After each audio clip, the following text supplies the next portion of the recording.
රම 2000 පළවෙනි ප්‍රශ්නේ ඉඳන් යන් මේකද වෙන්නේ මෙහෙම මම ඉස්සලාම ඔයාලට තියර කියලා දෙනවා. සිද්ධාන්තය පොඩ්ඩක් සරලව කියලා දෙන්න. ඊට පස්සේ තනින් try කරන්න ඕනේ. වීඩියෝ පෝස් කරලා තනින් try කරන්න ඕනේ. ඊට පස්සේ උත්තරේ ගන්න විදිය බලන්න. තියරිය යොදා ගන්න විදිය බලන්න. හරි තියරිය තේරුම් ගැනීම සහ යොදා ගැනීම පුරුදු වෙන තැන කරන්න. හරි. හරි. එහෙනම් පටන් ගමු. පළවෙනි එකෙන් අහන්නේ මේකේ ප්‍රශ්න ටිකයි මේ නෝට් එකත් මම දාන නෝට් එකයි ඔක්කොම දාලා තින්නේ ටෙලිග්‍රෑම් channel එකට මේ ඒකේ link ඔක්කොම පහලින් තියෙනවා YouTube එකේ යන කට්ටිය ඒක හරහා ගිහිල්ලා මේ නෝට් එක අවශ්‍ය කට්ටිය ගන්න ප්‍රශ්න ටික හොයාගන්න බැරි වෙච්ච කෙනෙක් කියලා නම් ප්‍රශ්න ටිකත් ගන්න පුළුවන් හරි හරි එතකොට ඉලෙක්ට්‍රෝන වෝල්ට් මේ සම්බන්ධව කියන ඉලෙක්ට්‍රෝන වෝල්ට් එක කියන්නේ මෙන්න මෙහෙම අදහසක් තියෙන්නේ සාමාන්‍යයෙන් ඉලෙක්ට්‍රෝන ආශ්‍රිතව සිදුවන ශක්ති වෙනස් වීම හුඟක් අඩු වගයන්ගේ තියෙන. හරිද? කියන්නේ 10 ඍණ 19 මේ වගේ ගණන් වල තියෙන. එතකොට ඕක මයින්න විද්‍යාඥයන්ට පොඩි ඒකකයක් ඕන උනා. හරිද? ඒ කියන්නේ මේ වගේ කෙමිස්ට්‍රි පාවිච්චි කරන්නේ මොකද්ද? ppm කියලා. හරිද? අන්න ඒ වගේ. හරිද? parts per මේ මිලියන් කියලා. හරිද? අන්න ඒ වගේ තමයි මෙතන පාවිච්චි වෙන්නේ. එතකොට මේකෙදී ඉලෙක්ට්‍රෝනයක් මේකෙදී ඉලෙක්ට්‍රෝන වෝල්ටීයතාව කියන්නේ මොකක්ද කියලා ඉස්සෙල්ලා තේරුම් ගන්න. යම්කිසි විභවාන්තර සපයලා තියෙනවා විභවාන්තර එකයි. හරිද? එකක විභවාන්තරයක් සපයලා තියෙනවා යම්කිසි ස්ථාන දෙකක් අතරේ තහඩු දෙකක් කියලා හිතන්නකො. එක තහඩුවක් බිඳුවේ තියෙනවා අනිත් තහඩුවට වෝල්ට් එකක් තියෙනවා. හරිද? ඒ කියන්නේ මේක සරල අදහස මෙන්න මෙහෙම එකක්. බැටරියක් සම්බන්ධ කරලා මෙන්න මේ විදිහට. හරිද? මේ පැත්තේ බිඳුව මේ පැත්තේ ධනාත්මක ඔය විදිහට. මේ බැටරියගේ වෝල්ට් එකයි. හරිද? ඔය විදිහට. ඊට පස්සේ ළමයි විභවයේ අඩු පැත්ත. ඒ කියන්නේ මේ පැත්තේ ඉඳලා ඉලෙක්ට්‍රෝනය නිදහස් කරනවා. එතකොට මේ පැත්ත ධන පැත්තනේ හරිද? එතකොට එයා ධන පැත්තට යන්නේ. ඉලෙක්ට්‍රෝන නිදහස් කරනවා. එතකොට ධන පැත්තට යද්දී මෙතන මෙයා ආරම්භක ප්‍රවේගයේ බිඳුවයි. මෙහෙට යද්දී යම්කිසි ප්‍රවේගයක් තියෙනවනේ. ප්‍රවේගයක් තියෙනවා කියන්නේ යට චාලක ශක්තියක් තියෙනවා. හරිද? භාගයයි mv වර්ගය ස්කන්ධය භාගයකට කිරීම ස්කන්ධයට කිරීම ප්‍රවේගයේ වර්ගය චාලක ශක්තියක් තියෙනවා මෙතනට යද්දී.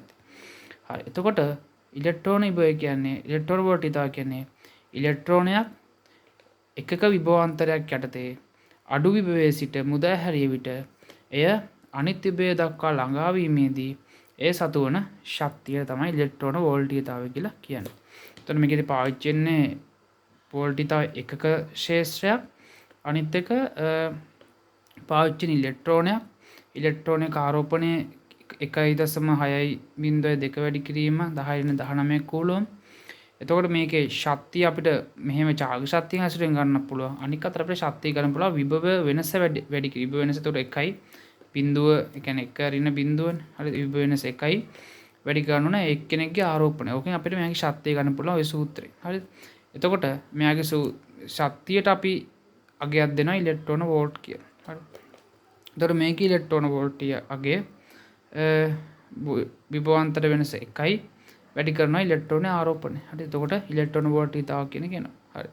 එතකොට කවුරු කිව්වොත් එහෙම යම් කිසි පද්ධතියක ඉලෙක්ට්‍රෝන වෝල්ට් 4ක අගයක් තියෙනවා. ඒකේ අදහස මොකක්ද කියන්නේ? ඒ කියන්නේ මේ වගේ 4 ගුණයක ශක්තියක් තියෙනවා කියන්නේ. හරි. එතකොට 4 ගුණයක ශක්තියලා මේකෙන් වැඩි කළ කෙනෙකුත් ගොඩක්නේ. ඉලක්ක කියන්නේ වචන සංඛ්‍යාව බලන්න. මේක 4ෙන් වැඩි කරලා මෙතනට 8 වෙනවා බිඳුවයි මෙතන 16 4 64. එතකොට 6.4යි බිඳුවයි 8 වැඩි කිරීම 10 ජූල් කියලා කියනවා. ඔන්න බලන්න වචන කොයියක් කියවනවද කියලා. ඒකට මෙහෙම කියන 4යි ඉලෙක්ට්‍රෝන වෝල්ට්. කෙටි නේද? අන්න ඒකෙන් තමයි ඉලෙක්ට්‍රෝන වෝල්ට් ඉදා පාවිච්චි කරන්නේ. ඊටා කුඩාගයන්ගේ තියෙන ශක්තියන් පහසුවෙන් කීම සඳහා. හරි. හරි. එහෙනම් ප්‍රශ්න කරන්න තනින් කරන්න. හරි. එතකොට ඉලෙක්ට්‍රෝන වෝල්ටීයතාවය ඔන්න මම කියන පෝස් කරලා තනින් කරලා ඉන්න. එතකොට ඉලෙක්ට්‍රෝන වෝල්ටීයතාව අන්තිමට මැනලා තියෙන්නේ ශක්තියක්. හරිද? මෙතනට එනකොට මෙයාගේ ශක්තිය කොච්චරද කියන්නේ. එතකොට ශක්තිය අපි සංකේත ගන්න ජූල්. එතන මේකේ මැනලා දෙන්නේ ශක්තියක්. හරි. ශක්තිය ඒකකයක් වෙන්න ඕන. හරි. පළවෙනි ප්‍රශ්න උත්තරේ 2 වෙන්න ඕන. ඊට පස්සේ තීව්‍රතාව සම්බන්ධ ප්‍රශ්නයක් තියෙනවා. දැන් තීව්‍රතාව මට්ටම අපිට නිකන් මේ මෙතන මේ සූත්‍රයෙන් මයින්න පුළුවන් අපිට. මේ සූත්‍රේ පද ගත්තොත් එහෙම මේ ඇවිල්ලා ශ්‍රවතා දෙහලිය. ශ්‍රවතා දෙහලිය කියලා කියන්නේ අපේ කනට ශ්‍රවණය කරන්න පුළුවන් අඩුම තීව්‍රතාව. ඒ කියන්නේ ඊට වඩා තීව්‍රතාවය අඩු වුණොත්. හරිද? ඒ කියන්නේ හඬක තීව්‍රතාවය ඊට වඩා අඩු වුණොත් එහෙනම් අපේ කන්ට ශ්‍රවණය කරන්න මේක ඇහෙන්නේ නැහැ. හරි. ඔය 10 ඉන්න 12ට වඩා අඩු වුණොත් එහෙනම් අපිට ඇහෙන්නේ නැහැ. ඔය සමහර සත්තුන්ට එක වෙනස් වෙන්න පුළුවන්. මිනිස්සුන්ට අදාළ ඕක තමයි 10 මේ අඩුවෙන්ම ඇහෙන තීව්‍රතාවය. හරි. එතකොට මේ ওই තීව්‍රතාවයට යම්කිසි තැනක තීව්‍රතාවයට කොච්චර අනුපාතයක් දක්වනවද? හරිද? ඒ යම්කිසි තැනක තීව්‍රතාවය මේ තීව්‍රතාවට කොච්චර අනුපාතයක් දක්වනවද කියන එකේ ලඝු වගේ අපිට කියන්න පුළුවන් දෙන තීව්‍රතා මට්ටම කියන එක අපිට මැනගන්න පුළුවන් වෙනවා. හරිද? හරි. එතකොට දෙන තීව්‍රතා මට්ටම සමානයි 10 ලොග් යම්කිසි තැනක තීව්‍රතාව බෙදන්න ඕනේ අපිට ඇහෙන අඩුම තීව්‍රතාවය. ඒ කියන්නේ ශවතා දෙහෙලිය. එතකොට එනවා ඔයගේ. හරි. ඔච්චර වල දැනගන්න තියෙන්නේ. ටක් ගාලා ගාන හදලා දෙවෙනි එක පෝස්ට් කරලා හදන්න. හරි. එතකොට පෝස්ට් කරලා හදලා ඉන්න. මම හදන ඊළඟට. එතකොට මේකෙදි මේ සූත්‍රය ගත්තොත් එහෙම මේක සමානයි 10 log i බෙදීම i නෝඩ්. හරි. එතකොට මේක කෙලින්ම සූත්‍ර ආදේශයක් විතරයි තියෙන්නේ. i නෝඩ් එකට 10 ඉන්න 12 කියලා ඒගොල්ලෝ දීලාම තියෙනවා. ඒ කියන්නේ ඩෙසිබල් තීව්‍රතා මට්ටම ලෙස ගන්න කියලා කියනවනේ. ඒ කියන්නේ සම්මත ශ්‍රවතා දේවලිය 10 ඉන්න 12 කියලා තියෙනවා. හරිද? ඊට පස්සේ තීව්‍රතාව අදාළ ස්ථානීය තීව්‍රතාවය 10 ඉන්න 8යි. හරි. එතකොට මේකෙන් මේක කැපුණාම යටට 10 ඉන්න 4 වෙනවා. ඒක උඩට යද්දි 10 4ක් වෙනවා. හරිද? ලඝු ගණක සම්බන්ධ මම පොඩි දෙයක් කියලා දෙන්නම්. ලඝු බැරිලමයින්ට මෙන්න මෙහෙම එකක්. මෙහෙම එකක් තිබ්බොත් එහෙම 10 log 10 20. මෙතන යන පදේ මොකද්ද? එක් ගන්න මෙහෙමයි. ඔයා කෙලිම මේ 10ට උඩින් තියෙන මෙන්න මේ පදේ ගන්න. ඒ කියන්නේ දර්ශකයේ ගන්න. 10 දර්ශකයේ ගන්න. හරිද? ඒක අරගෙන ඒක ගුණ කරන්න මේකේ. හරි. එතකොට 200. ඊට පස්සේ මෙහෙම එකක් ගත්තා. x සමානයි 10 log 10 3 වගේ ගත්තොත්. එහෙනම් උඩ පදේ ගන්න 3 වැඩි කරන්න මේ පදයෙන්. එහෙනම් 30යි. මෙහෙම දුන්නොත් 20 සමානයි 10 log x කියලා එකක් දෙනවා. හරිද? එතකොට කොහොමද x හොයාගන්නේ? මේකට මේක කැපුවා 2යි. මේ පදේ කෙලින්ම ඔයා 10ක් මේ පදේ දර්ශකයක් විතර අරන් යටින් 10ක් ලියන පාදේ විදියට. ඕක සමානයි x සමානයි 10 2. හරි. මෙහෙම දුන්නොත් 40 සමානයි 10 log y හොයන්න කියලා දුන්නොත් මේ දෙක මේකට කැපිලා යනවා. ඒතර 4 ඉතුරු වෙන්නේ. ඔය 4 සමාන log y කියන එක. ඒතර y සමානයි මේ කෙලින්ම මෙතන 10ක් දාන්න. 10 4. අද රටාවල් ගන්න. එහෙනම් 10 මෙතනට එන්නේ 10 4 උඩට එන්නේ. ඒ කියන්නේ ඔය 4 ගන්න. 4 අඩි කරන මෙතන තියෙන 10න්. එතකොට වෙන උත්තරය 40යි කියලා. හරිද? උත්තරේ 3. හරි. ඊට පස්සේලා මට තියරියට වඩා දෙන්න තියෙන්නේ මෙච්චරයි. ඔයා මේක ආශ්‍රිතව සම්බන්ධයක් හදාගන්න ඕන චාලක ශක්තිය සහ ගම්ම්‍යතාවය. මේ p කියන්නේ ගම්ම්‍යතාව, m කියන්නේ ස්කන්ධය, v කියන්නේ ප්‍රවේගය. මේ තියෙන චාලක ශක්තිය. හරිද? ඔයා තනියෙන් චාලක ශක්තිය සහ ගම්ම්‍යතාව අතර සම්බන්ධයක් ගොඩනගා ගන්න මේ ප්‍රශ්නට අදාළව. හරිද? ඒතර ප්‍රශ්න කියවලා තනියෙන් try එකක් දෙන්න. ඕකේ තීරියට ඔච්චරයි දෙන්න තියලා. ටක් ගාලා තනියෙන් try එකක් දෙන්න. ඒ කියන්නේ මෙහෙමයි. මට දෙන්න තිබ්බා. මේක උක්ත කරලා දෙන්න තිබ්බා. මම මෙතන උක්ත කළා. ඇත්තටම උක්ත කළා මේ. ටිපෙස් පාර පේනවත් දන්නේ නැහැ. හරිද? මෙතන ටිපෙස් පාර පේනවත් දන්නේ නැහැ. මම ඇත්තටම උතන උක්ත කරලා තියෙන්නේ. මේ ටිපෙස් පාර උක්ත කළා. මං ආයි මැකුවා. හරිද? මොකද මට හිතුණා ඔයගලන්ට මම කරන මට එකෙන් පව් පිළිගිලි හිතුණා ඇත්තටම. හරිද? ඒ කියන්නේ පිසිස් කරද්දි ළමයි අපි ළමයෙක් තනියෙන් හදන්න කලින් එයාට ඒක හදන ඉදී කියන කෙනා ඇත්තටම පව්කාර වැඩක්. මොකද එයා විභාගයට ගියාට පස්සේ අනාථ වෙනවා තනියෙන් ප්‍රශ්න කරගන්න බැලුවා. හරිද? එහෙනම් මම කවදාකවත් ඒ වැඩේ සාමාන්‍ය පේපර් සාකච්ඡාවකදීවත් කරන්නේ නැහැ. තනියෙන්මයි කරවන්නේ. ඒතර අර කලින් මාසේ කලින් විභාගයට කලින් අපි පාඩම් කිහිපයක් කරලා එතකොට ඒකෙදිත් තීරිය කරලා ප්‍රශ්න කරන කලින් තනියෙන් කරන්න තනියෙන් කරන ටයිම් එක ගොඩක් දෙයි. ඊට පස්සේ හිතන විදිහත් හිතන්න ටයිම් එක දෙලා ඊට පස්සේ ආයි ප්‍රශ්න කරද්දි ටික ටික තමයි උදව් කරන්නේ. ඒ විදිහට තමයි ඔයාලා හිතන විදිහ හදන්න ඕනේ. ඒ පුත කරලා පෙන්නවා කියන එක මං හිතන්නේ ඒක පව් වැඩක්. හරිද? එතකොට ඒකින් ඔයාලට අක් ගාලා මේ දෙක විතරයි මම දෙන්නේ. ඔයා තනියෙන් උත්ත කරන්න. තනියෙන් සමීකරණ හදාගන්න චාලක ශක්තියයි ගම්ම්‍යතාවය අතර සම්බන්ධයක් ගොඩනැගෙන විදියට. හරිද? හදාගෙන ප්‍රශ්නේ තනියෙන් උත්සාහ කරන්න. හරිද? ඊට පස්සේ මම මේකේ උදාහරණෙදි කියලා දෙන්නම්. ඔච්චරයි මේකට දෙන්න තියෙන තියරි. හරිනේ. එහෙනම් තනියෙන් උත්සාහ කරලා ඉන්න ඕලං රවට්ට ගන්න එපා. හොඳේ. හරි. එහෙනම් මෙහෙම වෙන්නේ. චාලක ශක්තිය භාගයයි mv වර්ගයනේ. ওই v කියන එක මම දෙකට කඩලා ලියනවා. ඊට පස්සේ ගම්මිතාව කියන්නේ p සමාන mv නේ. මෙතන වට mv එකක් පේනවනේ. එහෙනම් අපි ලියන්නේ භාගයයි pv කියලා. හරිද? මේකෙදි ඒගොල්ලෝ අහලා තියෙන්නේ මේගොල්ලෝ ඒ වගේම අපිට තව එකක් ගත හැකි මෙන්න මේ විදිහට චාලක ශක්තිය සමාන භාගයයි mv v ඔන්න v වර්ගය කියන මම අරන් තියන්නේ. එතකොට අපිට ඕන නම් පුළුවන් මෙහෙම කරගන්න. m එකක් මේ පැත්තට දාලා තව m එකකින් ඕක බෙදනවා. හරිද? එතකොට මොකද වෙන්නේ? මේකට මේ කැපිටල් 1යිනේ. හරිද? ඕක මෙහෙම ලිව්වත් මෙහෙම ලිව්වහම මේකේ කැපිටල් 1යි එන්නේ. හරිද? අගයක් විතර. ඒ කියන්නේ අගයක් ඔයාලා හිතන්න ස්කන්ධය 10යි. ප්‍රවේගය 2යි. එතකොට දෙවරක් 2 4යි. මේක භාගයෙන් වැඩි කරාම උත්තරය එනවා 5 වැඩි කිරීම 20යි කියලා. හරිද? ඊට පස්සේ මේ විදිහට අපි ලියලා බලමු. භාගයක් වැඩි කිරීම ස්කන්ධය 10යි ප්‍රවේගය වර්ගය 4යි ස්කන්ධය 10 බෙදීම 10යි. එතකොට බලන්න උත්තර කියලා 10ට 10 කැපිලා යනවා. ඒ 36 නේ. උත්තරේ වෙනසක් වෙන්නේ නැහැ. හරිද? මේක ලියලා ආයෙ ඕක බෙදනවා. හරිද? එතකොට මේ mv ලා දෙන්නේ. ඒ කියන්නේ ගම්මිතාවේ වර්ගයක්. එතකොට වෙනවා p වර්ගය බෙදීම m කියලා එකක්. හරිද? ඔන්න ඔක එක සූත්‍රයක්. මේක තව සූත්‍රයක්. ඔයා කල්පනා කරලා බලන්න ඔය ගානට හොඳම එක මොකක්ද කියලා. හොඳම මොකක්ද කියලා බලලා තනියෙන් හදන ප්‍රශ්නේ. හරිද? ওই දෙකේ ඒගොල්ලෝ කියන්නේ a හා b කියලා අංශ දෙකක් තියෙනවා. මේ දෙන්නට සමාන ගම්මිතා තියෙනවා. b අංශයේ ප්‍රවේගය a මෙන් 4 ගුණයක්. ඒ කියන්නේ b අංශයේ ප්‍රවේගය a මෙන් 4 ගුණයක් කියන්නේ a ගේ ප්‍රවේගය v නම් b ගේ ප්‍රවේගය 4යි v වෙනවා. හරිද? එතකොට අපි දන්නේ ළමයි ගම්මිතාවයි ප්‍රවේගයයි විතරයි. ඊට පස්සේ a ගේ චාලක ශක්තියයි b ගේ චාලක ශක්තිය වෙනස අහනවා. එතකොට මේ සූත්‍ර දෙකෙන් ගම්මිතාවයි ප්‍රවේගය විතරක් තියෙන මොන සූත්‍රෙද? මේකේ ස්කන්ධයකුත් ගෑවිලා තියෙනවා මේක විතරයි තියෙන්නේ. හරිද? එතකොට මේකේ ස්කන්ධ ගැන මොකුත් අදහසක් ඒගොල්ලෝ කියලාත් නෑ. අපිට දීලා තියෙන දත්ත ගම්මිතාව සහ ප්‍රවේගය සම්බන්ධ විතරයි. එහෙනම් අපිට යොදා ගන්න සුදුසුම සමීකරණය මේ සමීකරණය. හරි? එහෙනම් ඒක යොදා ගන්න. එතකොට ඒකේ චාලක ශක්තිය සමානයි භාගයක් මේ මෙහෙමයි. ඉස්සරහට ඔයගොල්ලෝ මේ ගණන් හුරුනාට පස්සෙලා මේ වගේ පද ලියන්න එපා. කැපිලා යනවා කියලා දාන්න පද. දැන් මේ ගම්මිතාව සමාන වෙන লীලා තේරුම් ගන්න කැපිලා යනවා. හරිද? දැන්ට ලියන්නම්. අපි ඉස්සරහට ඔයගොල්ලෝ මේවා ප්‍රැක්ටිස් එද්දී ප්‍රශ්න කරද්දී ඔවා MCQ එක ඉක්මනට කරගන්න ඕන නම් ඔය සමාන පද ලියන්නේ නැහැ සාමාන්‍ය අනුපාත ලියද්දී. ඉක්මනට ඒතර උත්තරේ ගත හැකියි. හරි? ඔළුවෙන් ගන්න පුළුවන් ඇත්තටම. අපිට සාමාන්‍යයෙන් පුරුදු වෙන ළමයෙක් නම් මේවා ලියලා සූත්‍ර ලියලා ඔප්පු කරලා ආදේශ කරලා එහෙම හදන්න. ප්‍රැක්ටිස් එකට හොඳයි. හරිද? හරි. එතකොට E සමානයි භාගයයි E කියන්නේ E නෙමෙයි හොඳයි.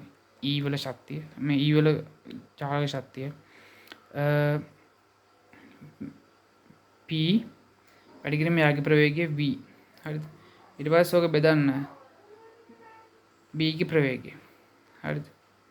ඊට පස්සේ භාගයයි P වැඩි කිරීම b ගේ වගේ 4ක ප්‍රවේගයක් තියෙනවා. හරිද? ඔන්න ඔය විදියට. a ගේ වගේ 4ක ප්‍රවේගයක් තියෙනවා. හරිද? ඕක තමයි මේකේ බෙදීම. ඒතර භාගයට භාග කැපිලා යනවා, p ට b කැපිලා යනවා, v ට v කැපිලා යනවා. එනවා උත්තරේ 1ට 4යි කියලා. හරිද? ඒතර උත්තරේ කීයද 1 වෙන්න ඕනේ. හරි. ඊට පස්සේ ගුරුත්වාකර්ෂණය සම්බන්ධව ගුරුත්වාකර්ෂණය සම්බන්ධව ළම දැනගන්න තියෙන්නේ ඔයගලන්ට මූලික સિદ્ધාන්තය මේක.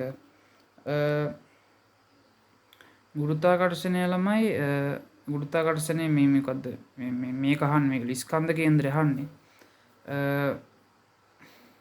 ස්කන්ධ කේන්ද්‍රය ගද්දී ඔයගොල්ලෝ මූලික වශයෙන් මතක දාගෙන සම්මිතික වස්තු මේ වගේ සම්මිතිය කට්ටි ඒ කියන්නේ බෙදුවාම එක මතක වැටෙනවා ඒගොල්ලන් සම්මිතික රේඛා යා කරාම ඒ ඔක්කොම සෙට් වෙන එක ලක්ෂයක් තියෙනවානේ ඒ ලක්ෂය තමයි මේගොල්ලන්ගේ හුඟක් ඊට ගුරුත්ව කේන්ද්‍රය තියෙන්නේ අපි එතකොට දැන් මේක ගෝලයක් වුණත් අපි සාමාන්‍ය පොතේ යන්දින එයාගේ අපිට පේන මේ තලයක් විතර ද්විමාන රූපනේ අපි සාමාන්‍යයෙන් පාවිච්චි කරන්නේ ත්‍රිමාන රූප පාවිච්චි කරන අඩුවෙන් විද්‍යුත් ක්ෂේත්‍ර චුම්බක ක්ෂේත්‍ර ඒ වලදී අපි සෝමන ක්ෂේත්‍ර පාඩම් මේ ත්‍රිමාන රූප පාවිච්චි කරාට සාමාන්‍ය අපි අඳින්නේ ද්විමාන රූපනේ අපිට අඳින්න පුළුවන්ත් ඇත්තටම ද්විමාන රූපනේ හරි ත්‍රිමාන ස්වරූපය ඉස්මතු කරන්න හැදුවත් අඳින්න පුළුවන් ද්විමාන රූපය. එතකොට ඔයා ද්විමාන රූපයක් දැනට සැලකුවාම ඇති. හරිද? එතකොට මේක ගෝලයක් කිව්වොත් ඔයා මේකේ ද්විමාන ස්වරූපය හිතන්න. එතකොට එහෙම බැලුවාම සම්මිතික රේඛ ඔක්කොම එක සෙට් වෙන තැන තමයි මේ ගුරුත්ව කේන්ද්‍රය තියෙන්නේ. හරිද? එතකොට ඔච්චරයි ඔයාලට කියන්න තියෙන්නේ. එතකොට හදිස්සියවත් මේකේ මොකක් හරි කැලලක් මෙහි එල්ලුවොත් මේ මෙහෙන් ස්කන්ධයක් එල්ලනවා කියලා හිතන්න. මම මෙන්න මේ හරින් විතර ස්කන්ධයක් එල්ලනවා කියලා. එතකොට මේ සයිඩ් එකේ ස්කන්ධය වැඩි වෙන සාපේක්ෂව මේකේ ස්කන්ධය එල්ලන කලින් එයාගේ ගුරුත්වාකර්ෂණ බලය තිබෙ මෙතන. ගුරුත්ව කේන්ද්‍රය තිබෙ මෙතන. දැන් ස්කන්ධය එල්ලුවාම ස්කන්ධය තව පොඩ්ඩක් මෙහෙට බර වුණා. එහෙනම් ළමයි ගුරුත්ව කේන්ද්‍රය තියෙන මේ දෙක අතර හැබැයි මෙයා චූටි ස්කන්ධයක් හින්දා ගොඩක් මෙහෙට යන්නේ නැහැ. මෙන්න මේ හරියට වගේ වෙනවා ගුරුත්ව කේන්ද්‍රය. හරි. ඔය දැන් මන් දෙන එකම උදාහරණය. ඔයා තනියෙන් හදන්න තුන්වෙනි එකනේ. තුන්වෙනි එක තනියෙන් හදලා ඉන්න. බලන්නම් කරන්න ඉන්න එපා. ළමයි ඒතකොට විභාගෙදී ඕගොල්ලෝ ගොඩක් වැටෙයි කරගන්න බැරුව. හරිද? කොහොම හරි තනියෙන් හදන්න. විභාගේ තනියෙන් කරන් තියෙන පිස් පේපර් හිතාගන්න බැරුව තනියෙන් කරන්න. හරිද? හරි. ඒතකොට මම ඔක හදන්නම්. මම ඉස්සල්ලාම හිතනවා මේක කපලා නැහැ කියලා. කපලා නැහැ කියලා හිතුවහම එතකොට එයාගේ ගුරුත්ව කේන්ද්‍රය මේ තියරියට අනුව මේ තියරියක් කියන්නේ මෙහෙමයි මේක තියරියක්ම කියන්න බෑ ඉතින්. නම් මතක කරගන්න ලේසි ක්‍රමයක් ඔය කිව්වේ. සම්මිතික රූපය වලින් හොයන්න. දැන් හදිසියෙ දැන් කලින් පේපර් එකේ 2010 පේපර් එකේ මම දාලා තියෙන ඔක්කොම ඒකේ මෙහෙම එකක් හොයන්න දිය මට මතක නැහැ. ඒක දැන් ඒකයි නැත්නම් කලින් පේපර් එකේ හරි. එතකොට ඔයා සම්මිතික රූපයක් හොයාගන්න කොහේ හරි. ඇයි මේක සම්මිතිකයි. මේකේ මැද්ද තමයි ගුරුත්ව කේන්ද්‍රය තියෙන්නේ. මේක සම්මිතික මේ මැද්ද තියෙනවා. එතකොට මේකෙත් ඔයා දක්ෂ වෙන්න ඕනේ සම්මිතික රූපයක් හොයාගන්න. එතකොට මම මේ කපන්න කලින් අවස්ථාව ගන්න. එතකොට එයා ගුරුත්ව කේන්ද්‍රය තියෙන මේ හරි. ඊට පස්සේ කපන කොටස ගන්නවා. මෙන්න මේ වගේ පොඩි වෘත්තයක්. එයා ගුරුත්ව කේන්ද්‍රය තියෙන මේ හරි. හරි. දැන් මම මේවා මෙතනට ගන්නවා. හරි. එතකොට කැපුවාම මෙන්න මේ වගේ ස්වරූපයක් තියෙන්නේ. ඒකට ගුරුත්ව කේන්ද්‍රය තියෙන ඕනේ කැපන කොටසේ තියෙන මේ හරි ගුරුත්ව කේන්ද්‍රය. කපන්න කලින් තියෙන මේ හරි ගුරුත්ව කේන්ද්‍රය. හරි. ඕක තමයි කතාව. හරිද? එතකොට කැපුවාම වෙන්නේ දැන් මේ කොටස නැහැ. හරිද?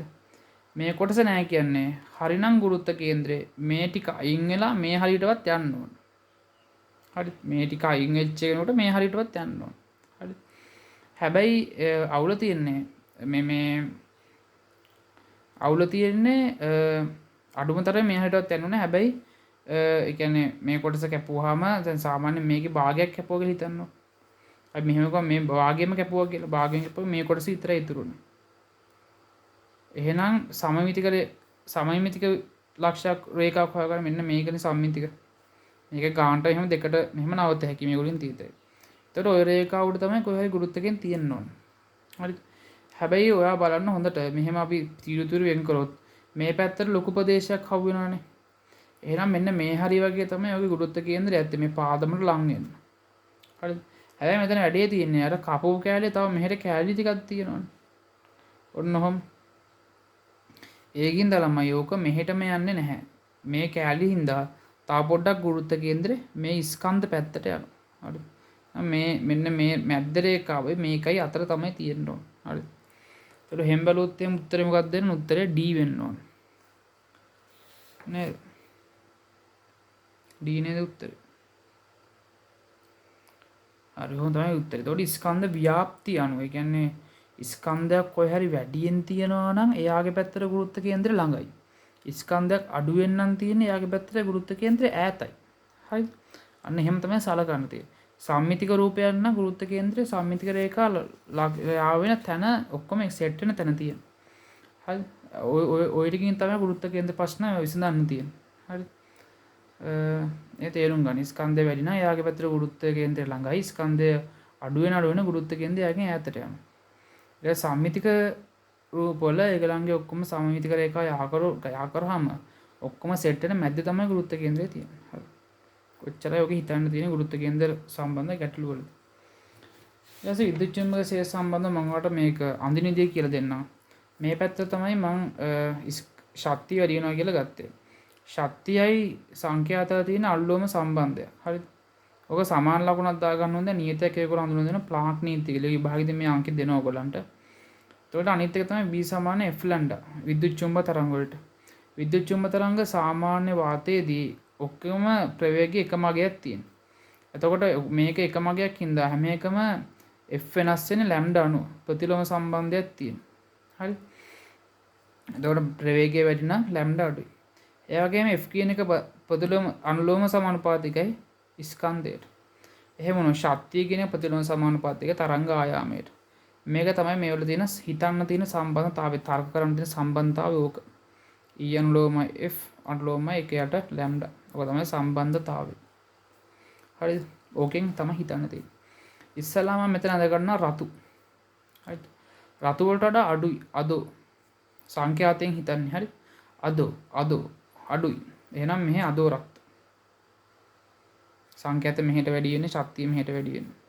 මේ අදෝ අඩුයි. ඊට පස්සේ ධම්මය මම මේ පැත්තෙන් ලියා ගන්නවා.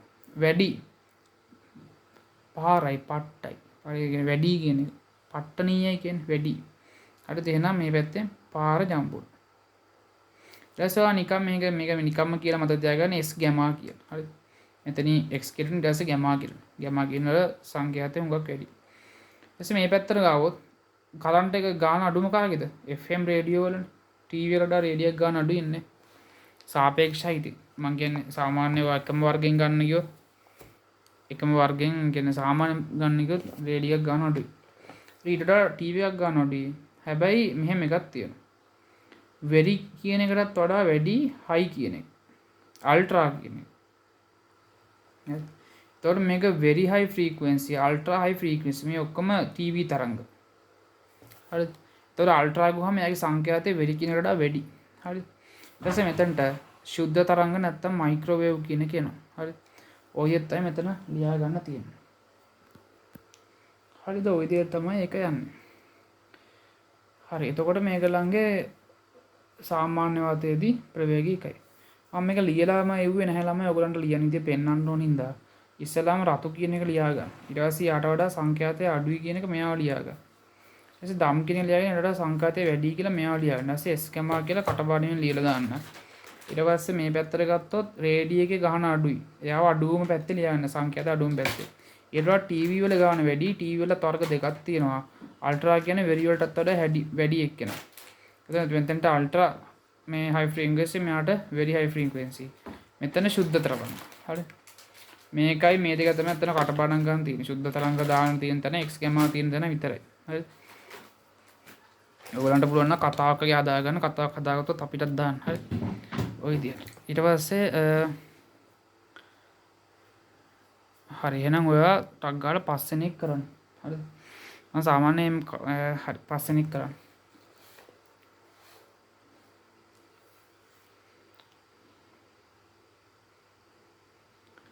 මෙහෙම මම සාමාන්‍ය කතන්දර හදනවට වඩා කැමති ඒක අර තේරුම් කරලා දීලා ඔලුවට දාන්න. හැබැයි ඉතින් අර බයෝලොජි සමහර තැන් වලට එහෙමත් කරනවා.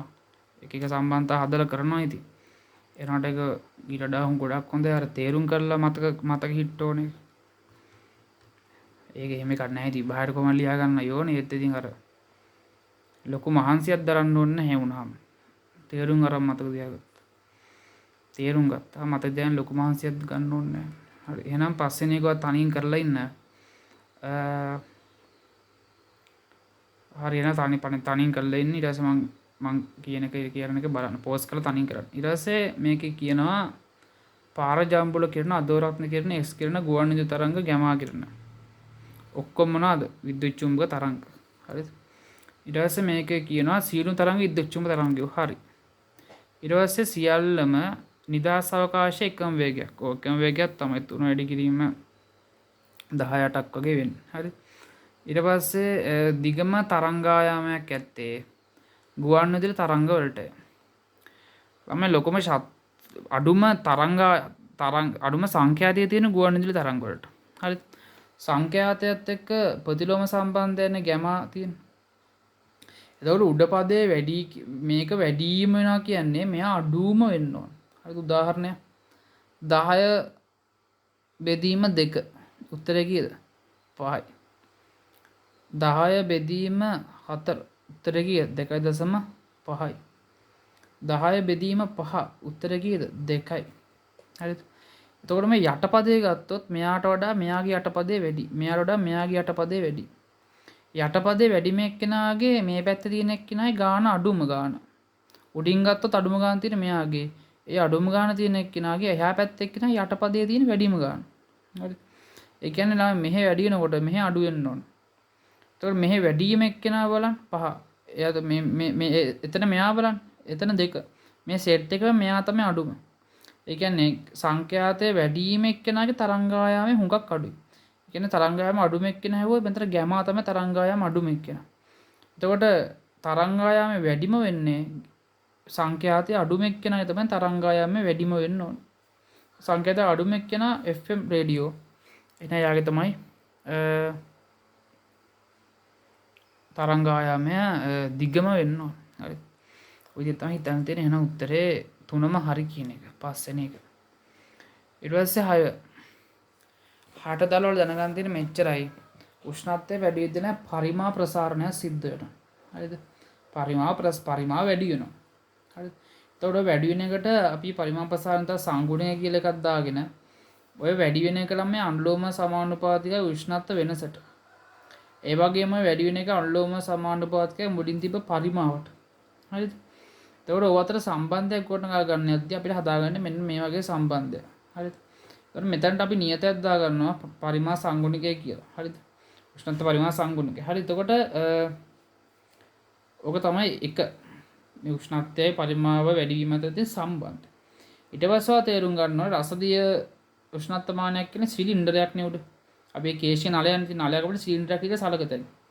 සිලින්ඩර් එක ළමයි සාමාන්‍යයෙන් ඕකේ රසදියට යන්න පුළුවන් විදිහට ඒගොල්ලෝ හිස් අවකාශයක් උඩ දීලා තියෙනවානේ. මේ රසදිය මේක ඇතුලේ පුරවලා බල්බේ උඩ තියෙන හිස් අවකාශය. ඒතකොට රසදිය වල පරිමාවක් කියන්නේ හරස්කඩ වර්ගඵලය වැඩි කිරීම දිගක් කියන එක. සාමාන්‍ය. හරිද? එතකොට පරිමා වැඩි කරගන්න ක්‍රම දෙකක් තියෙනවා. එකක් තමයි හරස්කඩ වර්ගඵලය වැඩි කරලා පරිමා වැඩි කරන්න පුළුවන්. අනිත් ක්‍රමය තමයි දිග වැඩි කරලා පරිමා වැඩි කරගන්න පුළුවන්. සාමාන්‍යයෙන් රසදිය මේ කේශිය නලයක සාමාන්‍ය හරස්කඩ වර්ගඵලය ගොඩක් වැඩි වෙන්නේ නැහැ. මොකද වීදුරු වල ප්‍රසාරණය වෙන එක හරි අඩුයි. ප්‍රසාරණය කියන එක ඉතා ඒ කියන්නේ ඇහැට පේන්නේ නැති ගානට වගේ තියෙන. උෂ්ණත්වයක ප්‍රසාරණය වීම. හැබැයි රසදිය මධ්‍යසාරය වගේ දේවල් ඇහැට පේනවා ප්‍රසාරණය වෙනවා. හරි මධ්‍යසාරය පාවිච්චි කරනකොට වඩා රසදිය හොඳයි. ඔය වාෂ්ප වෙන්න බලනවා. හරි මධ්‍යසාර හරිද? එතකොට වීදුරු වල ඇත්තටම එහෙම අපිට ඇහැටවත් පේන්නේ නැහැ ඒකේ ප්‍රසාරණය. මධ්‍යසාර වල ඇහැට පේනවා. රසදිය වල අපිට ඇහැට පේනවා උෂ්ණත්වයත් එක්ක වෙනස් වෙන එක. හරි. ඒතර වීදුරු වල මෙයාගේ වර්ගඵලයේ වැඩි වෙන එක ඇත්තටම වෙන්නෙම නැහැ වගේ. ඒතර රසදිය වලට පරිමාව වැඩි කරගන්න තියෙන එකම විකල්ප උෂ්ණත්වය වැඩි පරිමාව වැඩි කරගන්න එයාට ඕන වෙනවා. එයාට පරිමාව වැඩි කරන්න එකම විදිහයි තියෙන. එයාගේ නම් දිග වැඩි කරගන්න තියෙන. මේ ඉස් අවකාශයේ ඔස්සේ යන්න විතරයි එයාට පුළුවන් වෙන්නේ. හරි. ඔය විදිහ තමයි තේරුම් ගන්න තියෙනවා ටක් ගාලා 6 වෙනි ප්‍රශ්නේ කරන් තනිය. හරි. ඔන්න මම කරනවා පෝස් කරලා ඉන්න. උෂ්ණත්වය ඉහළ යන විට රසදිය විදුරු උෂ්ණත්වමානයක රසදිය කන්ද ඉහළ ගන්නවා. ඔය යාට තියෙන එක විකල්පය ඒක. මොකද උෂ්ණත්වය වැඩි වෙද්දී මෙහෙ මේකත් වැඩි වෙනවා. හැබැයි මේක වැඩි කරන ක්‍රම දෙකයි තියෙන. එක්ක මේ වර්ගඵලය නැත්තම් දිග. ඒතර මෙයාට කරගන්න තියෙන එකම දේ වර්ගඵලයේ ලොකුට වෙනස් වෙන්නේ නැති හින්දා දිග වැඩි කරගෙන පරිමාව වැඩි කරගන්න තමයි වෙන්නේ. හරිද? මේකට හොඳම හේතුව මොකක්ද කියලා අහන්න. තමයි තාපසන්නාකයක් තමයි වීදුරු. ඔයා තේ එකක් බොද්දී ඔයාට දැනෙන්නේ නැද්ද එළිය රස්නේ? හරිද? කෝප්පේ රස්නේ දැනෙනවනේ. එයා තාපේ සන්නානය කරලා ඒක ඔයාට රස්නේ දැනෙන්නේ නැත්තම් දැනෙන්නේ නැහැ. හැබැයි ඔයාට දැනෙනවද කෝප්පේ ලොකු වෙලා වගේ? පේන්න ගන්නවා ලෝක කෝප්පේ ලොකු වෙලා එහෙම පේනවා. වීදුරු ලොකු වෙලා එහෙම පේනවා. එහෙම පේන්නේ නැහැ. එහෙනම් අපිට එයාගේ ප්‍රසාරණය පරිමා වැඩිවීමයි සන්නායකතාවය කියන එක තැන් දෙකක තියෙන. හරිද? සන්නායකතාවය වැඩි වෙච්ච වලට පරිමා වැඩි වෙන කතාව එහෙම කියන්න බෑ. ඔයා හොඳම උදාහරණ ඔයාගේ තේ එකෙන්ම ගන්න. තේ කෝප්පේ උදේට බොන තේ කෝප්පේ. ප්‍රායෝගික උදාහරණ ගන්න. හරිද? ඒකේ අපිට රස්නේ දැනෙනවා. හැබැයි අපිට දැනෙන්නේ නැහැ වීදුරු ලොකු වෙලා වගේ එකක්. නේ? ඒ හින්දා සන්නායකතාව ගැන තියෙන ඔක්කොම අගන්ති මෙතන වැරදි. ඒක නෙමෙයි ප්‍රධාන හේතුව. ඒකත් ඕනේ. ප්‍රධාන හේතුව ඒක නෙමෙයි. තේ කෝප්පෙන් මොක් ගතේ. එහෙනම් එක හරියන්නේ නැහැ දෙක හරියන්නේ නැහැ. අන්තිම තුන් දෙනාගෙන් තමයි ගන්නෙ. අත්කල විට වීදුරු ප්‍රසාරණය වෙනවා. වීදුරු ප්‍රසාරණය වුණත් නැතත් අපි කතා කරන රසදිය ගන්න. රසදියනේ අපි මෙතනම ඉන්නේ. රසදිය වෙනස් වීම අනුව අපි පාටම් ගන්න. වීදුරු ප්‍රසාරණ වුණත් එක නැතත් එක අපි පාටම්ගේ ගන්න රසදිය දිහා බලලා උෂ්ණත්වමානයක නේ. උෂ්ණත්වමානයක රසදිය මෙහෙම රත් කරද්දී උර නගිනවා. ඒතර මෙහෙම මාක් කරලා දෙන උෂ්ණත්ව. අපි ඒතකොට රසදිය තියෙන මට්ටමනොත මේක මයින්. වීදුරු ප්‍රසාරණවත් එක නැතත් එක අපිට ඒක අදාළ නැහැ. රසදිය ගැන තමයි අපි හිතන්නේ. එහෙනම් වැඩක් නැහැ අපිට වීදුරු සම්බන්ධය. ඊට පස්සේ වීදුරු ප්‍රසාරණ රසදිය ප්‍රසාරණට අඩුයි.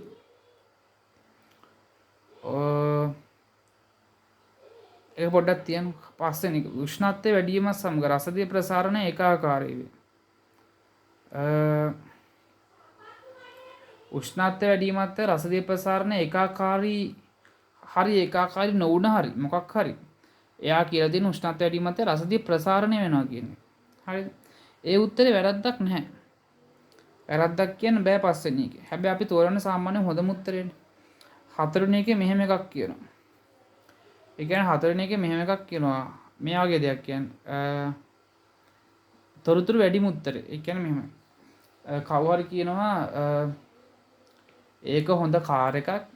ඒක සීට් හොඳයි. ඒකට හොඳ වේගෙන් යන්න පුළුවන්. ඒ වගේම හොඳ කන්ට්‍රෝල් සිස්ටම් එකක් තියෙනවා. හරි බ්‍රේකින් සිස්ටම් එක ඔක්කොම හොඳයි කියලා කියනවා.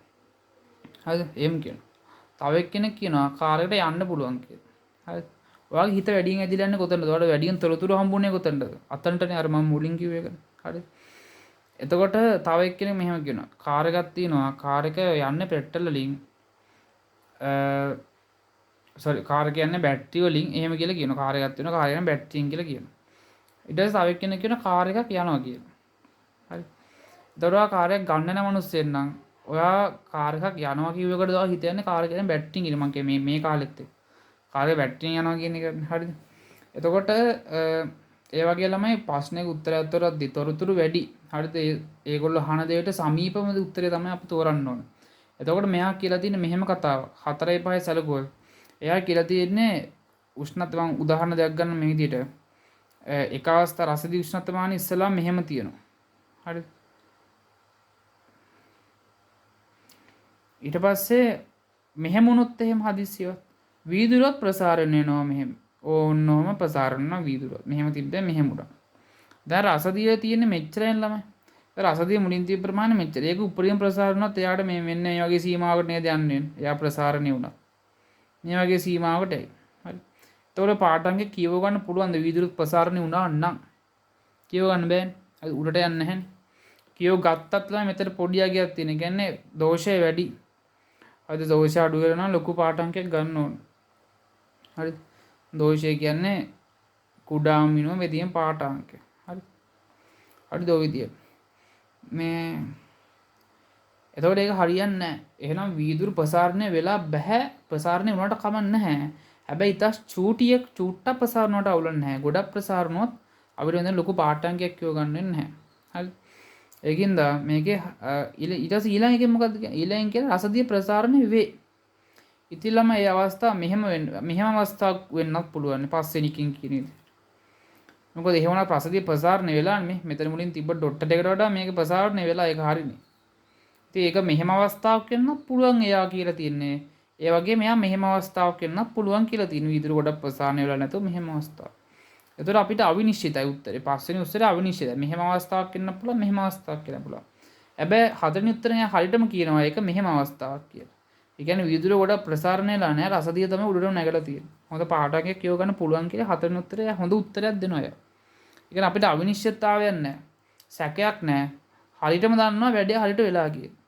එහෙනම් හරියටම දන්න උත්තරේ තමයි තෝරන්න. හතර තමයි තෝරන්න ඕනේ. හරි. ඒ විදිහට තමයි ප්‍රශ්න තෝරන්නේ.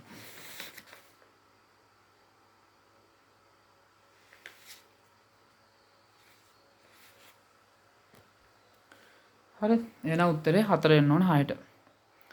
හරි. 7 වෙනි එක ධාරිතය සම්බන්ධ ප්‍රශ්නයක්.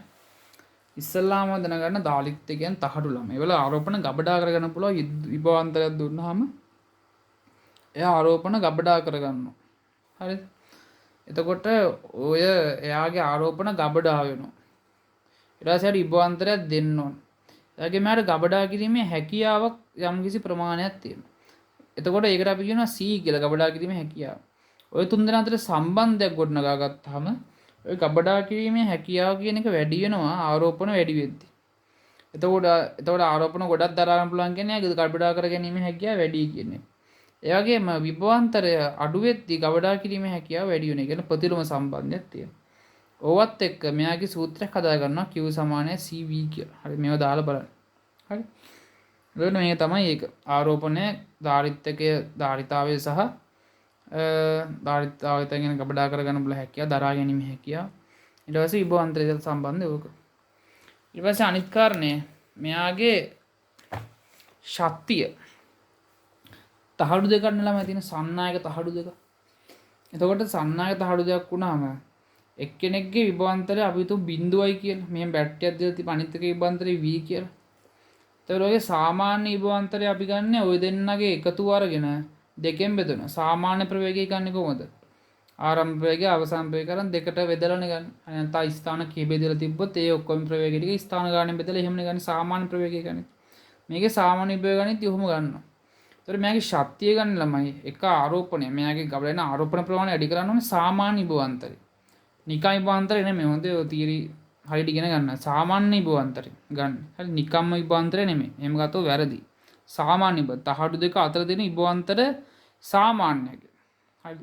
නිකම්ම ඔහේ නිකම් බැටරි ගන්න දාලා ගත්තොත් වැරදි. හරි. බැටරි දෙක අතර දෙන සාමාන්‍ය විභවාන්තරය. ඒක ගුණ කරන්න ඕනේ ආරෝපණ ප්‍රමාණය. සාමාන්‍ය විභවාන්තරයේ V බෙදීම දෙකයි. ආරෝපණ ප්‍රමාණය Q. එහෙනම් මෙයාගේ ගබඩාන ශක්තිය සමානයි W සමානයි භාගයයි VQ. හරි. ඔක ඉතින් කටපාඩම්ෙන් කරනවා ඉතින්. අර ඇත්තටම ගන්න මේ විදියට. හරි. හරි ඔච්චරවට දැනගන්න තියෙන්නේ මේකයි අතර.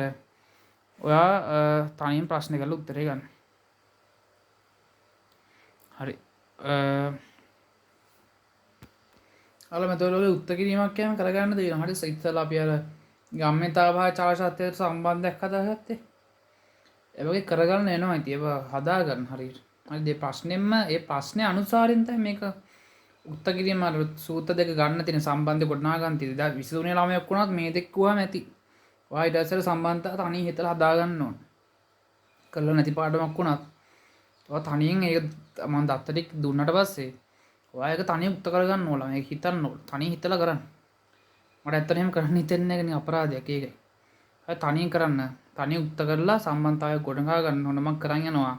නවත්තලා කරන්න කරුණාකර නැත්නම් ඔයාගේ අපරාධය හොඳේ. ඔයාට බොරුවක් කරගන්න එපා. හරි. එතකොට ඒගොල්ලෝ කියලා තියෙන්නේ 2V කෝෂයක් දෙන්න දත්ත දිහා බලන්න.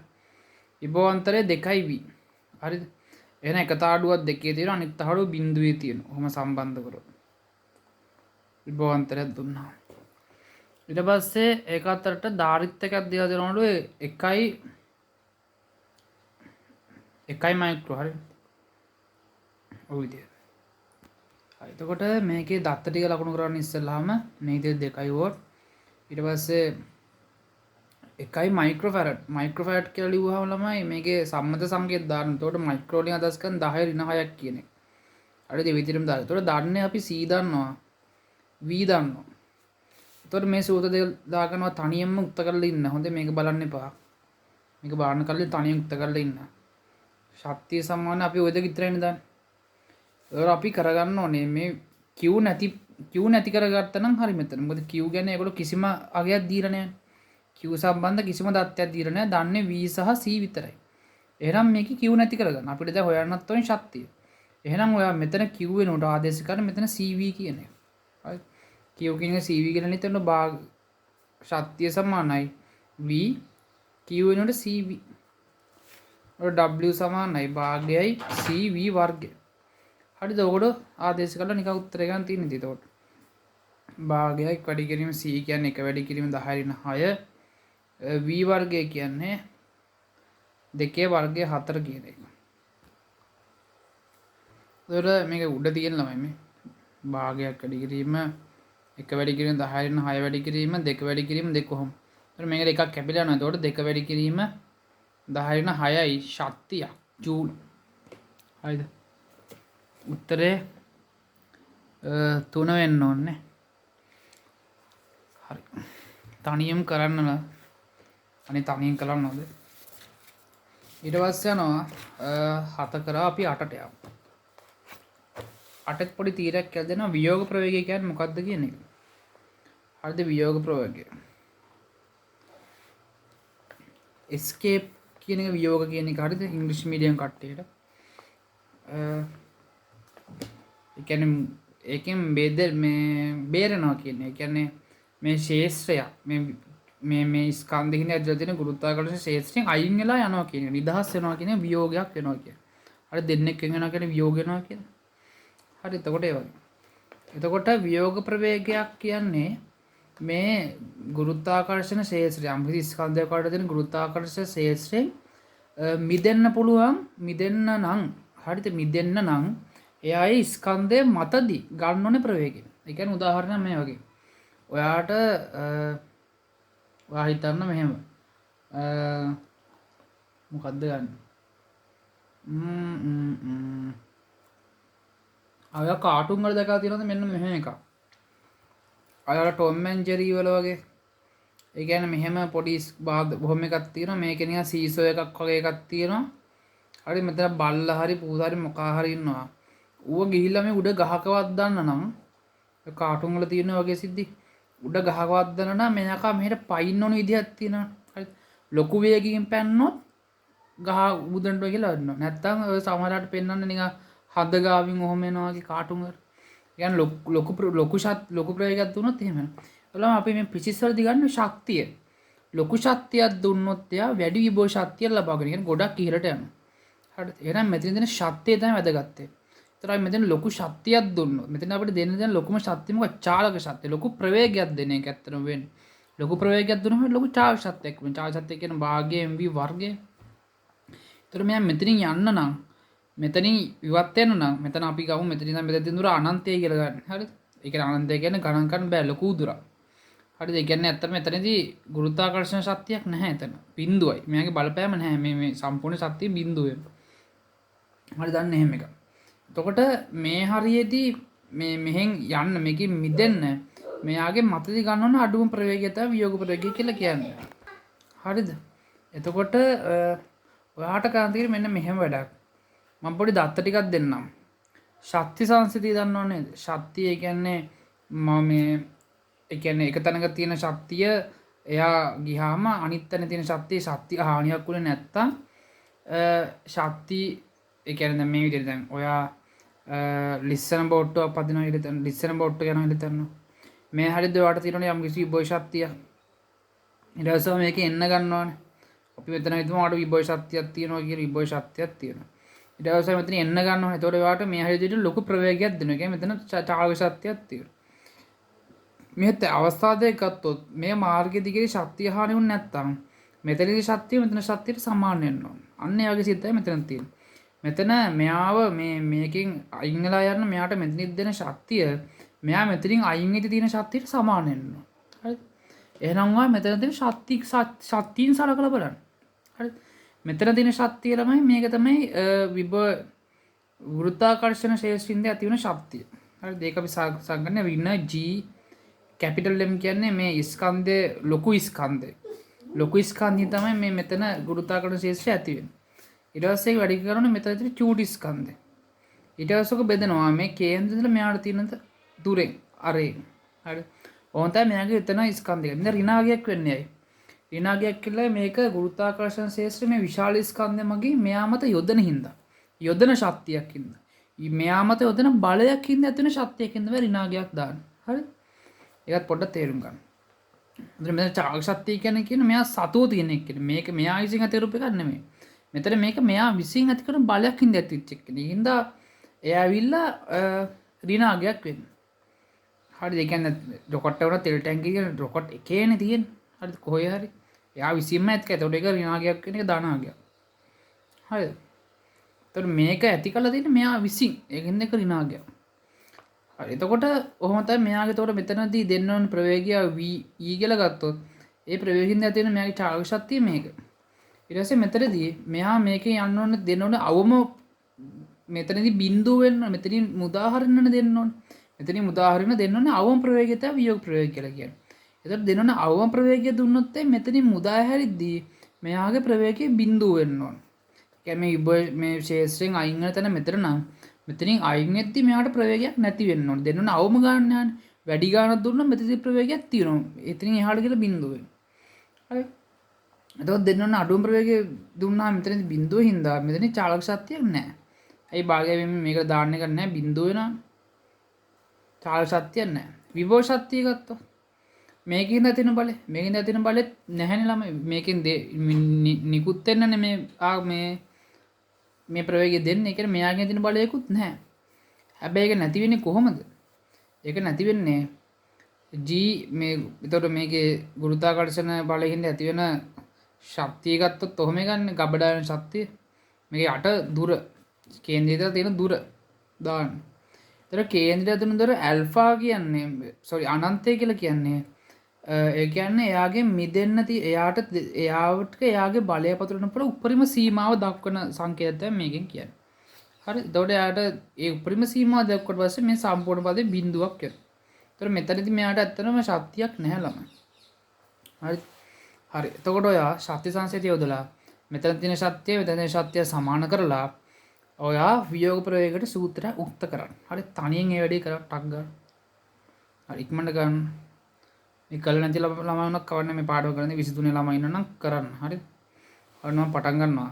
තනියෙන් කරලා ඉන්න. එතකොට මෙයාට තියෙන ශක්තිය ගත්තොත් මෙයාට ඉස්සෙල්ලාම චාලක ශක්තියක් තියෙනවා.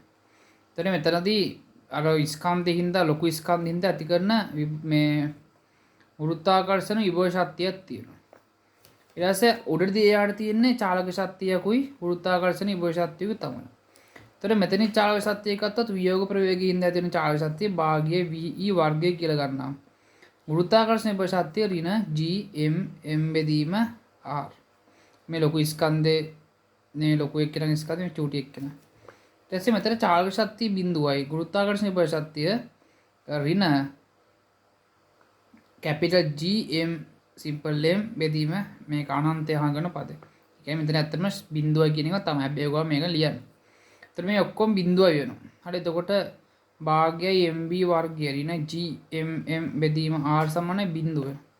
ඔක මෙහෙට අරන් ගියාම භාගයයි MVE වර්ගය සමානයි GMM බෙදීම R වෙනවා. ඕකේ සිම්පල් M ට සිම්පල් M කැපිලා යනවා. VE කියන එක සමාන වෙනවා 2යි GM බෙදීම R වල වර්ග මූලයට. හරි. එතකොට ඔහොම එකක් උත්තරේ මොකක්ද තියෙන ඊට පස්සේ ඒගොල්ලෝ අහන එක බලන්න. පෘථිවි ස්කන්ධය සහ අරය පිළිවෙලින් කැපිටල් M සහ R වේ. ඒක ගත්ත කැපිටල් M සහ R. අරය. ඒ කියන්නේ මෙහෙම එක්කනේ. ස්කන්ධ M R. මම අරන් දෙන උදාහරණය තමයි. ඊට පස්සේ ස්කන්ධ M වෙන රෙකෝඩ් ඕවර්සි සම්ම සංකේතය ළම. ඔන්න එකක් වියෝග ප්‍රවේගය අහන්න. වියෝග ප්‍රවේගය කියන්නේ මෙයාගේ ශේෂ්ත්‍රයෙන් අයින් වෙලා යන මෙතනදි දෙන්න ඕන ප්‍රවේගය කොච්චරද කියලා අහන්න. මේ සංකේතම ළම කිසි වෙනසක් නැහැ. ඒතකොට උත්තරේ එන්නේත් මේකම තමයි. හරි. ඒ ස්කන්ධයත් මේකත් මේක ඔක්කොම මේක තමයි උත්තරේ එන්න ඕන. උත්තරේ එක වෙන්න ඕන. ඊට පස්සේ ඊළඟ දේ වලට දැනගන්න තියෙන්නේ මෙන්න මෙහෙම එකක්. න්‍යෂ්ටියක් සමන්විත වෙන්නේ ප්‍රෝටෝන වලින් සහ නියුට්‍රෝන වලින්. ප්‍රෝටෝන වලට තියෙන ධන ආරෝපණ. නියුට්‍රෝන වල ඍණ ආරෝපණ. මේ ඍණ ආරෝපණය උදාසීන ධන හෝ ඍණ නැහැ. සාමාන්‍ය ප්‍රෝටෝන ගානට නියුට්‍රෝන ගාන සමාන වෙන්න ඕන. සාමාන්‍ය අවස්ථාවේ. හරි. එහෙම වෙන්න ඕනේ සාමාන්‍යයෙන්. හරි. ප්‍රෝටෝන ගාන වෙනස් වෙනවා කියලාම ඒක වෙන මූලධර්මයක්. ප්‍රෝටෝන ගාන වෙනස් වෙන්නේ නැහැ සාමාන්‍ය. නියුට්‍රෝන ගාන වෙනස් වෙලා සමස්ථානයේ වගේ දේවල් තියෙන්න පුළුවන්. ඉලෙක්ට්‍රෝනත් දෙන්න පුළුවන් ගන්න බල ඒ කවුලක් නැහැ. හැබැයි ප්‍රෝටෝන ගාන වෙනස් වුණොත් එහෙම ඒකෙන් සංකේතවත් වෙන වෙන මූලද්‍රව්‍යයක්. ප්‍රෝටෝනෙන් තමයි මේකේ අනන්‍යතාවය තියාගෙන මූලද්‍රව්‍යය. හරි. එතකොට ඊළඟ දේවල් දැනගන්න තියෙන්නේ සමාන ආරෝපණ. ධන නම් විකර්ෂණ ඍණ නම් විකර්ෂණ වෙනවා. ඊට පස්සේ විරුද්ධ ආරෝපණ. ඒක ධන සහ ඍණ තිබ්බොත් ආකර්ෂණ වෙනවා. ඒ කියන්නේ සාමාන්‍ය නෑ ඕනේ. ඒ එහෙම දැනගන්න ඕන. හරි. සාමාන්‍ය ගැහැල්ල වෙන පිළිලමෙන්ට ආකර්ෂණය සාමාන්‍යයි. හරි. ගැහැල්ල පිළිලමෙන්ට ආකර්ෂණය පිළිලමෙන් ගැහැල්ලමන්ට ඒ වගේ. හරි මෙතන තමයි ධන සහ ඍණ ආරෝපණ ආකර්ෂණ වෙනවා. ධන විකර්ෂණ ඍණ විකර්ෂණ වෙනවා. හරි. නැටි සම්බන්ධලා තියෙන්නේ ප්‍රෝටෝන සහ නියුට්‍රෝන ප්‍රෝටෝන ධන ආරෝපණය. හරි. ඔච්චර දැනගන්න තියෙන්නේ ටක් ගාලා පස්සේ තනියෙන් කරන්න. හරි.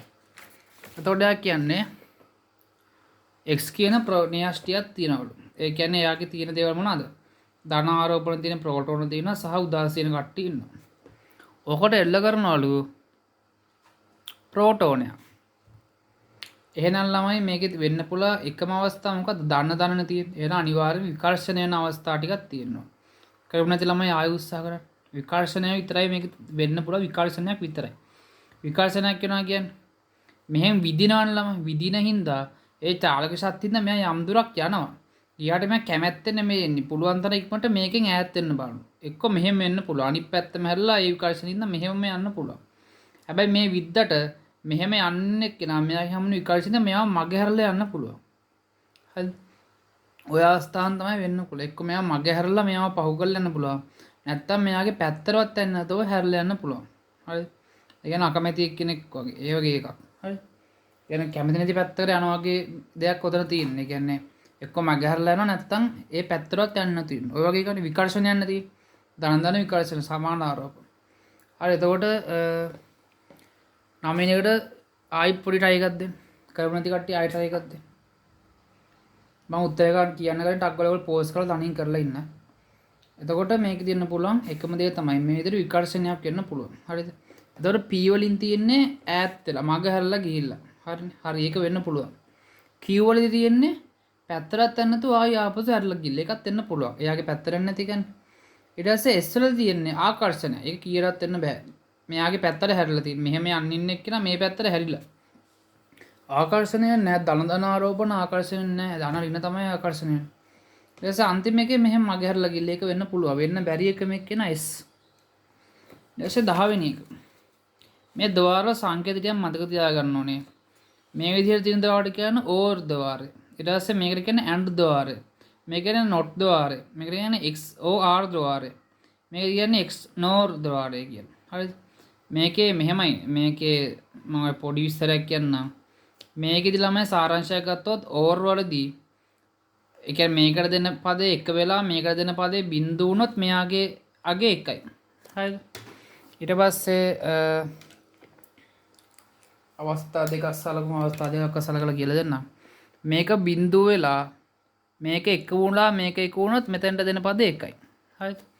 ඊට පස්සේ තව ගත්තොත් මේක බිඳු වෙලා මේක බිඳු වුණොත් මේකත් බිඳුවයි. උත්තරෙත් බිඳුවයි. හරි. ඊට පස්සේ මෙතනට ගත්තොත් මෙයා එක වෙලා මෙයා එක වුණොත් මෙයත් එකයි. මෙයා බිඳු වෙලා මෙයත් බිඳු වුණොත් මෙයත් බිඳුවයි. නෑ අපි මෙතන බිඳුවයි. හරි. මෙයා එක වෙලා මෙයා බිඳු වුණොත් ඒත් බිඳුවයි. හරි. සාරාංශයක් විදිහට ගත්තොත් ওই දෙක අතර සංසන්දනය ගත්තොත් මේකට දෙනේ වල ලොක් කරන්න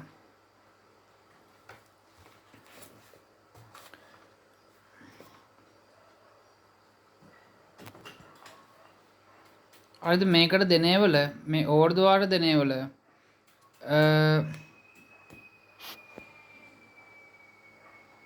හරිද ඕර් ద్వාර දෙනේවල එක්කෙනෙක් එක වුණත් ඇති උත්තරෙත් එකයි. එක්කෙනෙක් එක වුණත් ඇති උත්තරේ එක වෙනවා. මේකෙදි දෙන්නම එක වුණොත් විතරයි උත්තරෙත් එක වෙන්නේ. හරිද? දෙන ප්‍රධානයන් දෙන්නම එක වුණොත් විතරයි උත්තරෙත් එක වෙන්නේ. හරිද? ඊට නොට් ద్వාරදී වෙන්නේ තියෙනවා නම් නැහැ කියනවා. නැත්තම් තියනවා කියනවා. බොරු කියන එක කියන්නේ නොට් ద్వාරය කියන්නේ. මෙතන බිඳු වුණොත් මෙයාගේ උත්තරේ එකයි. හරි. අනිත් පැත්ත ගන්න එක්කෙනෙක් කියනවා. මේක එකයි නම් මෙයාගේ උත්තරේ බිඳුවයි. හරිද? ඊට පස්සේ XOR ద్వාරයෙන් තනි කරම කියන්නේ මෙහෙම තිබ්බොත් ඒ කියන්නේ බිඳුව එක තිබ්බොත් මෙයා එකයි කියනවා. හරිද? ඊට පස්සේ එක බිඳුව තිබ්බොත් එකයි කියනවා. මෙහෙම තිබ්බොත් එකයි තිබ්බොත් බිඳුවයි කියනවා. බිඳුවයි තිබ්බොත් බිඳුවයි කියනවා. සමාන දෙන්නටම උත්තර ඒ කියන්නේ ප්‍රධානයන් දෙකම සමානව දුන්නොත් එයා කියන්නේ නැහැ කියලා. ප්‍රධානයන් දෙක විරුද්ධව තිබ්බොත් තමයි එයා තියනවා කියලා කියන්නේ. හරිද? ඒ XOR ద్వාරයේ தත්ත්වය. ඒ කියන්නේ එකම එක්කෙනාව දාන්න බෑ. විරුද්ධ දෙන්නෙක් දැම්මොත් තමයි එකයි කියලා කියන්නේ. තියනවා කියලා කියන්නේ. ඊට පස්සේ XNOR ద్వාරය ගත්තොත්. හරිද? මේ වල සංකේත මේ එක කියන්නේ ගැන මේක දන්නේ නැති ළමයින්ට එක කියලා කියන ළමයි කරන්ට් එක යවනවා කියන්නේ. කරන්ට් එක යවනවා. ඒ කියන්නේ අර SOS ක්‍රමය දන්නවා. ඒ කියන්නේ අර ඉස්සර ටෙලිතැපල් කියලා තියෙන. හරිද? ඒකදී කරන්ට් එකක් යනවා. මෙහෙම බටන් එකක් තිබුණා කරන්ට් එකක් යනවා. හරිද? ඒ කියන්නේ අර ඒගොල්ලෝ සංකේත මාර්ගයෙන් මේ ඉස්සරම තැපල් ගණදෙනු කරලා තියෙන්නේ. ඒතර මේකෙත් මේ ద్వාරවල තියෙන එහෙම සිද්ධ කම්පියුටර්ස් වල ඇතුලේ පණිවිඩ හුවමාරින්නේ අන්නේ විදියට. කරන්ට් එකක් තියෙනවා නම් එකයි. කරන්ට් එකක් නැත්තම් බිඳුව. අන්නේ විදියට. ඊට පස්සේ XNOR ద్వාරය ගත්තොත් මේකෙදි වෙන්නේ කරන්ට් එක දෙන්නම එකම දෙන්නම එකම විදිහට. ඒ කියන්නේ දෙන ප්‍රධානයන් දෙකටම කරන්ට් එක හම්බුනේ නැති වුණොත් එකයි කියනවා. හරිද? කරන්ට් එකක් දෙනවා යා. දෙන ප්‍රධානයන් දෙකටම කරන්ට් එක දුන්නොත් මෙයා කරන්ට් එකක් දෙනවා. හරිද? ඒ වගේම ප්‍රධානයන් දෙකටම කරන්ට් එකක් දුන්නොත් ඒත් මෙයා කරන්ට් එක දෙනවා. ඒ කියන්නේ එකම තත්ත්වයන් තිබ්බොත් මෙයා කරන්ට් එක දෙනවා. එකම තත්ත්වයන් තියෙනවා කරන්ට් එක දෙනවා කියලා x නෝර ද්වාරයෙන් කියන්නේ. ඊට පස්සේ එක්කෙනා කරන්ට් එක දීලා අනිත් එක්කෙනා කරන්ට් එක දුන්නේ නැතුනොත් එයා කියන කරන්ට් එක නැහැ කියලා. ඊට පස්සේ මෙයාට කරන්ට් එක දීලා මෙයාට දුන්නේ නැතුනොත් ඒත් කියන කරන්ට් එක නැහැ කියලා. හරි. කොහොමද තමයි ද්වාරයන් වල වැඩ ටික වෙන්නේ.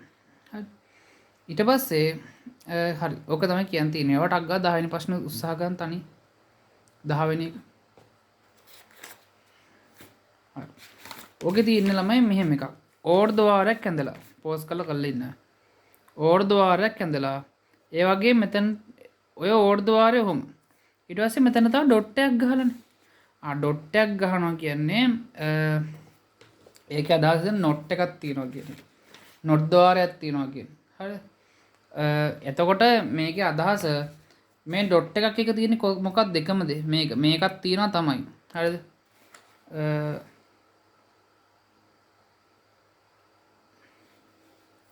මේක ඇවිල්ලා ළමයි x ඕර් ද්වාරයයි මේකයි හැදෙන්නේ කොහොමද දන්නවද? x ඕර් ද්වාරය දැන් මේ x ඕර් ද්වාරය අනිත් පැත්තේ මෙයා කරන්නේ.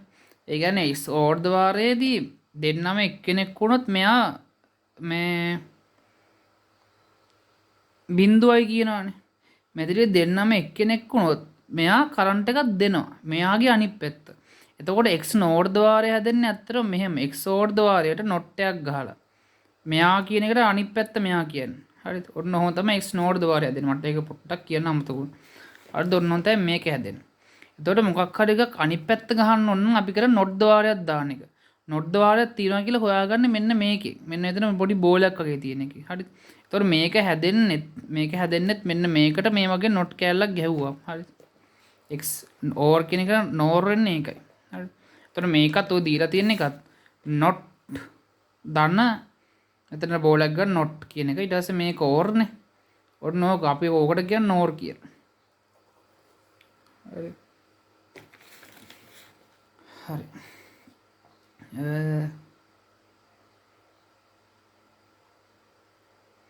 ඕක තමයි ඉතින් කියන්න තියෙන්නේ. හරි. ඔය ටික තමයි මේ ගේට්ටු සම්බන්ධව දැනගන්න ඕනේ කරුණු ටික.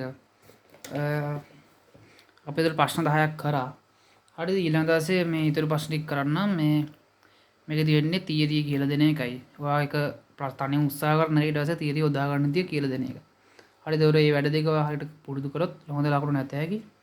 අවංක අදහසක් දාන්න ළමයි දෙයක් ඉගෙන ගත්තද කියන එක අවංක අදහසක් දාන්න විශේෂ මේ පාඩම් කරලා නැතු වුණත් ඔයාලට තේරෙනවා නම් අදහසක් දාන්න කරලා තිබිලත් තේරෙන්නේ දැන් අද තේරෙනවා නම් අදහසක් දාන්න හොඳ නරක ඕන දෙයක් කියන්න අවුලක් තිබ්බොත් ඒකත් කියන්න තව කටට ෂෙයා කරන්න හරි ළමයි ගොඩක් මේක දන්නේ නැහැ වැඩේ දන්නේ නැහැ අතර ගොඩක් හරි දෙකින්ද ෂෙයා පාරක් දාන්න මේ සබ්ස්ක්‍රයිබ්ත් කරන්න හරි අවශ්‍ය දේවල් මොනවා හරි ඔය නෝට් එකේම මම දාලා තියෙනවා යටින් ඒ ලින්ක් ටික දාලා තියෙනවා හරි